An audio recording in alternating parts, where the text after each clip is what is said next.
ചടങ്ങാണ് ഇവിടെ സംഘടിപ്പിച്ചിട്ടുള്ളത്.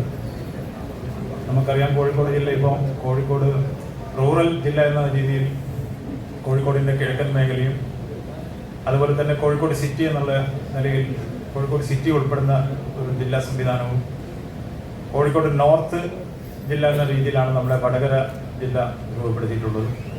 അപ്പോൾ അതുമായി ബന്ധപ്പെട്ടിട്ടുള്ള CR പ്രഫുൽകൃഷ്ണന്റെ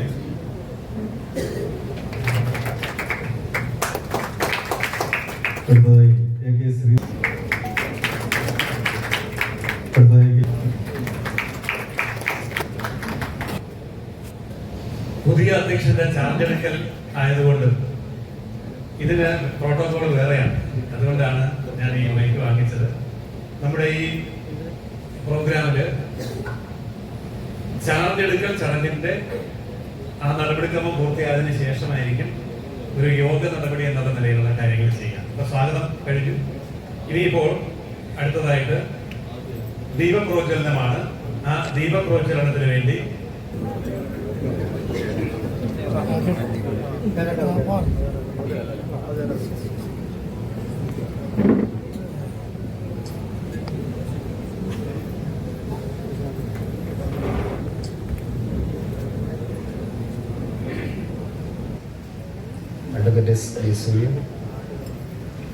പാർട്ടിയുടെ പരിഷ്കരണത്തിന് വിധേയമായിക്കൊണ്ടിരിക്കുകയാണ്. കഴിഞ്ഞ 3 വർഷത്തിനിടയിൽ തന്നെ 26 മണ്ഡലങ്ങളിലാക്കി മാറ്റിയിട്ടുണ്ടായിരുന്നു. അതിനു മുമ്പേ തന്നെ 78 തദ്ദേശ സ്വയംഭരണ സ്ഥാപനങ്ങളുടെ അടിസ്ഥാനത്തിലുള്ള കമ്മിറ്റികൾ മാറ്റി 147 പഞ്ചായത്ത് ഏരിയ കമ്മിറ്റികൾ സംഘടനാപരമായി ഇന്നിപ്പോൾ പ്രവർത്തിച്ചുകൊണ്ടിരിക്കുകയാണ് കഴിഞ്ഞ 3 വർഷക്കാലമായി. അതിന് പുറമെയാണ് ഇപ്പോൾ റവന്യൂ ജില്ലകളെ ഭാഗിച്ചുകൊണ്ട് കേരളത്തിൽ 30 സംഘടനാ ജില്ലകൾ ഇപ്പോൾ നിലവിൽ വന്നിരിക്കുന്നത്. നമ്മുടെ കോഴിക്കോട് ജില്ലയിൽ 3 സംഘടനാ ജില്ലകളാണ് ഇന്ന് മുതൽ കമ്മിറ്റികളോടുകൂടി തന്നെ പ്രവർത്തിക്കാൻ വേണ്ടി പോകുന്നത്. അതിൻ്റെ വിശദാംശങ്ങൾ നേരത്തെ ഇവിടെ സൂചിപ്പിച്ചതുകൊണ്ടും സമയം വൈകിയത് കൊണ്ടും ഞാൻ അതിലേക്കൊന്നും കിടക്കുന്നില്ല. ഏതായാലും ഈ പരിഷ്കരണങ്ങളൊക്കെ നടക്കുന്നത് കൂടുതൽ അടിത്തട്ടിലേക്ക് ശ്രദ്ധിച്ചുകൊണ്ട് പാർട്ടിയുടെ മുന്നേറ്റം ഉറപ്പുവരുത്തുക എന്നുള്ള ലക്ഷ്യം മാത്രം മുൻനിർത്തിക്കൊണ്ടാണ്. തീർച്ചയായിട്ടും ഭാരതീയ ജനതാ പാർട്ടിയെ സംബന്ധിച്ചിടത്തോളം ഭരണം ഏതാണ്ട് 11 വർഷം പിന്നിട്ടിരിക്കുന്നു. അതേ സമയത്ത് തന്നെ ലോകത്തിലെ തന്നെ ഏറ്റവും വലിയ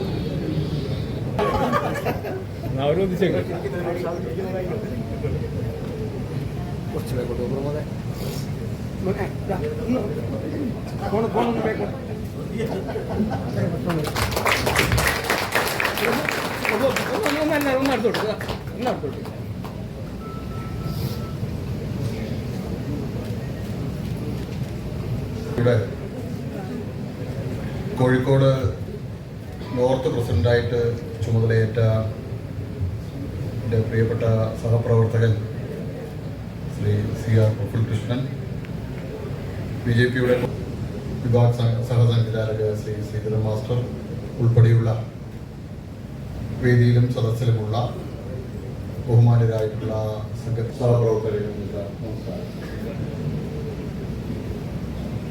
കോഴിക്കോട് നോർത്ത് ജില്ലയുടെ അധ്യക്ഷനായിട്ട് ചുമതലയേറ്റ ശ്രീ പ്രഫുൽകൃഷ്ണൻ ഭാരതീയ ജനതാ പാർട്ടി കോഴിക്കോട് നോർത്ത് ജില്ലയിൽ കൂടുതൽ ജനകീയമാക്കാൻ ഒരുപാട് വിജയങ്ങൾ. ഇന്ന് 27 ജില്ലാ പ്രസിഡന്റുമാർ ചുമതലയേൽക്കുന്നതോടുകൂടിയിട്ട് 3ാം ഘട്ടം അവസാനിക്കും. ലോകത്തിലെ ഏറ്റവും വലിയ ജനാധിപത്യ പ്രസ്ഥാനം, ഏറ്റവും കൂടുതൽ അംഗങ്ങളുള്ള ഒരു രാഷ്ട്രീയ പാർട്ടി കഴിഞ്ഞ 1.5 മാസത്തിനുള്ളിൽ ബൂത്ത് മുതൽ ജില്ല വരെയുള്ള നമ്മുടെ പുനഃസംഘടന പൂർത്തീകരിച്ചിരിക്കുന്നു. മാധ്യമങ്ങളൊക്കെ വലിയ BJP ഇപ്പോ അതുപോലെ നമുക്ക് എല്ലാവർക്കും മാധ്യമങ്ങളുടെ എല്ലാം BJP തകർക്കാൻ നിരന്തരമായിട്ട് ശ്രീധരൻ മാസ്റ്റർ അദ്ദേഹത്തെ ഇവിടെ പരിചയപ്പെടുന്നു. അവരെല്ലാം തിരുത്തി കൊടുക്കും. അവരെല്ലാം സ്വയം സമവായം കോംപ്രമൈസ് അവര് തന്നെ എല്ലാ കഥയും തിരക്കഥയും എല്ലാം അവർ തന്നെ സ്വയം തിരിക്കുന്നു. കേരളത്തില് പഞ്ചായത്ത് തലം മുതൽ ഒരു വ്യത്യസ്തമായിട്ട് സംഘടനയിലെയും വ്യത്യസ്തമായിട്ടുള്ള ഒരു പുനഃസംഘടന തന്നെ കഴിഞ്ഞ കാലഘട്ടത്തിലാണ് പഞ്ചായത്ത്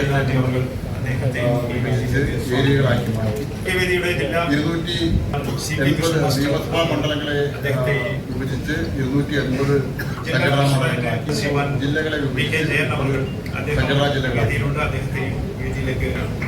ഇവിടെ സജീവൻ സൂചിപ്പിച്ചു നമ്മുടെ എന്തായിരുന്നു പാർട്ടിയുടെ ലക്ഷ്യം. പാർട്ടിയുടെ പ്രവർത്തനം ഏറ്റവും അടിത്തട്ടിൽ തലത്തിലുള്ള പ്രവർത്തനം ഏറ്റവും കൂടുതൽ ശക്തമാക്കുക.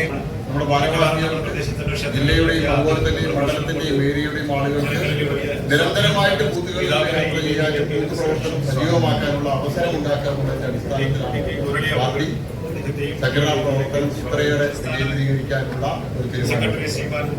തീർച്ചയായിട്ടും അതിന്റെ റിസൾട്ട് വരുന്ന തെരഞ്ഞെടുപ്പുകളിൽ നമുക്ക് ഉണ്ടാക്കാൻ കഴിയും. ഈ രാജ്യത്ത് ഒരു രാഷ്ട്രീയ പാർട്ടിക്കും അവകാശപ്പെടാൻ കഴിയാത്ത രീതിയിലുള്ള എല്ലാ വിഭാഗങ്ങളെയും സമസ്ത വിഭാഗങ്ങളെയും ഉൾപ്പെടുത്തിക്കൊണ്ടുള്ള പുനഃസംഘടന ഭാരതീയ ജനതാ പാർട്ടിയിൽ നടന്നിട്ടുണ്ട്. ഭാരതീയ ജനതാ പാർട്ടിയെ സ്ത്രീ വിരോധികളായിട്ടുള്ള ചിത്രീകരിക്കുന്ന പാർട്ടികളുണ്ട്. ഏറ്റവും വലിയ സ്ത്രീ ശാക്തീകരണത്തിന് വേണ്ടി പ്രവർത്തിക്കുന്നു എന്ന് അവകാശപ്പെടുന്ന രാഷ്ട്രീയ പാർട്ടികളുടെ സ്ഥിതി നമുക്കറിയാം. CPM-ന്റെ ജില്ലാ സമ്മേളനങ്ങൾ പൂർത്തിയായി സംസ്ഥാന സമ്മേളനത്തിലേക്ക് കടക്കുക. CPM-ന്റെ ഏരിയ കമ്മിറ്റികളുടെ ഏരിയ സെക്രട്ടറിമാരുടെ കാര്യം എടുത്ത് നമുക്ക് പരിശോധിച്ച് നോക്കിയാൽ അറിയാം എത്ര സ്ത്രീകളുണ്ട്. ആകെ കേരളത്തിൽ ഒരു മൂന്നാറുള്ള ഒരു വനിതയാണ് ഏരിയ സെക്രട്ടറി ആയിട്ട്. എന്നാൽ ഭാരതീയ ജനതാ പാർട്ടിയുടെ മണ്ഡലം പുനഃസംഘടന കഴിഞ്ഞ സമയത്ത് 32ഓളം വനിതകൾ കേരളത്തിൽ ഭാരതീയ ജനതാ പാർട്ടിയുടെ മണ്ഡലം പ്രസിഡന്റുമാരായിട്ട് ചുമതലയേറ്റു. നമ്മുടെ 280 സംഘടനാ മണ്ഡലങ്ങളാക്കിയ സമയത്ത് അന്ന് 23 മണ്ഡലം പ്രസിഡന്റുമാർ നമ്മുടെ വനിതകളായിരുന്നു. കേരളത്തിന്റെ ചരിത്രത്തിൽ ആദ്യമായിട്ടാണ് ഒരു രാഷ്ട്രീയ പാർട്ടിയുടെ ഇത്രയേറെ വനിതകൾ മണ്ഡലം പ്രസിഡന്റുമാരായിട്ട് അന്ന് ചുമതലയേൽക്കുന്നത്. ഇന്ന് അത് 32ആയിട്ട് വർദ്ധിച്ചിരിക്കുക. അന്ന് 800-ലധികം വനിതകൾ നമ്മുടെ ബൂത്ത് പ്രസിഡന്റുമാരായിട്ട് കേരളത്തിൽ ഉണ്ടായിരുന്നു. 800-ലധികം ബൂത്തുകളിൽ നമ്മുടെ വനിതാ ബൂത്ത് പ്രസിഡന്റുമാരുണ്ടായിരുന്നു. ഇപ്പോ 4 ജില്ലകളിൽ വനിതാ ജില്ലാ പ്രസിഡന്റുമാർ വനിതകളിൽ നിന്ന് ജില്ലാ പ്രസിഡന്റുമാരായിട്ട് ചുമതലയെടുക്കുക. കോൺഗ്രസിന് അവകാശപ്പെടാൻ കഴിയുമോ? CPM-ന് അവകാശപ്പെടാൻ കഴിയുമോ? ഇത്രയേറെ ധീരമായിട്ടുള്ള തീരുമാനങ്ങൾ മാറ്റത്തിന്റെ തീരുമാനങ്ങൾ എടുക്കാനുള്ള കരുത്തുള്ള രാഷ്ട്രീയ പ്രസ്ഥാനം അത് ഭാരതീയ ജനതാ പാർട്ടി. വനിതകൾ മാത്രമല്ല, ന്യൂനപക്ഷ വിഭാഗത്തിൽപ്പെട്ട ആളുകൾ 3 ന്യൂനപക്ഷ വിഭാഗത്തിൽപ്പെട്ട ആളുകൾ ഇന്ന് പാർട്ടിയുടെ ജില്ലാ അധ്യക്ഷന്മാരായിട്ട് ചുമതലയേൽക്കുക. പട്ടികജാതി വിഭാഗത്തിൽപ്പെട്ട ആളുകൾ ഇന്ന് പാർട്ടിയുടെ ജില്ലാ പ്രസിഡന്റുമാരായിട്ട് 3 പേര് ചുമതലയേൽക്കുക.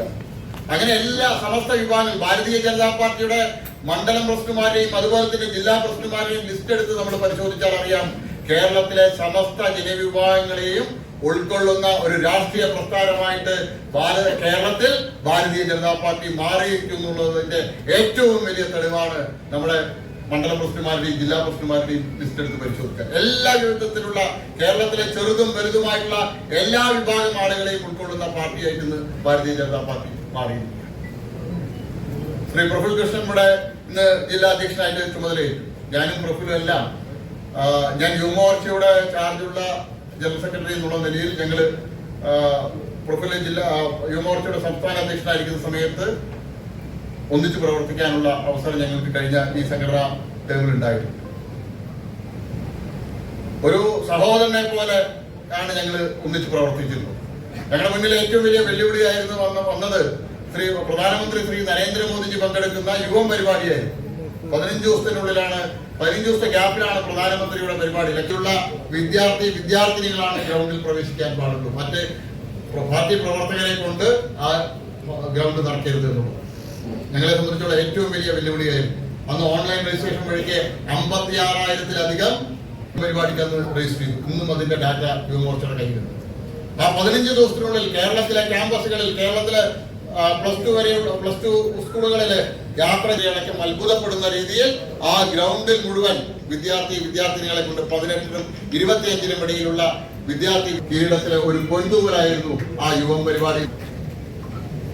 ഒരുപാട് നമ്മുടെ മുന്നിൽ പ്രഫുലിനെ സംബന്ധിച്ചോളം ഈ ഒരു മുൾക്കിരീടം തന്നെയാണ്. നേരത്തെ ഇവിടെ പി.കെ. സജീവൻ സൂചിപ്പിച്ചു, മണ്ഡല പ്രസിഡന്റായാലും ജില്ലാ പ്രസിഡന്റായാലും എല്ലാം ഇന്ന്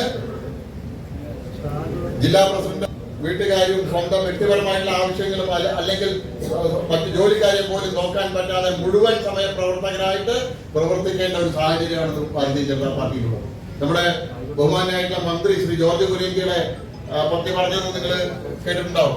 രാവിലെ പെട്ടിയെടുത്തിട്ട് എല്ലാ ദിവസവും കണ്ടു. മന്ത്രിയാവാനാണ് പോയതെന്ന് അറിയില്ലായിരുന്നു. അതാണെന്ന് BJP യുടെ ഭാരവാഹികളുടെ പ്രധാന ചുമതല വഹിക്കുന്ന ആളുകൾ. അത്രയേറെ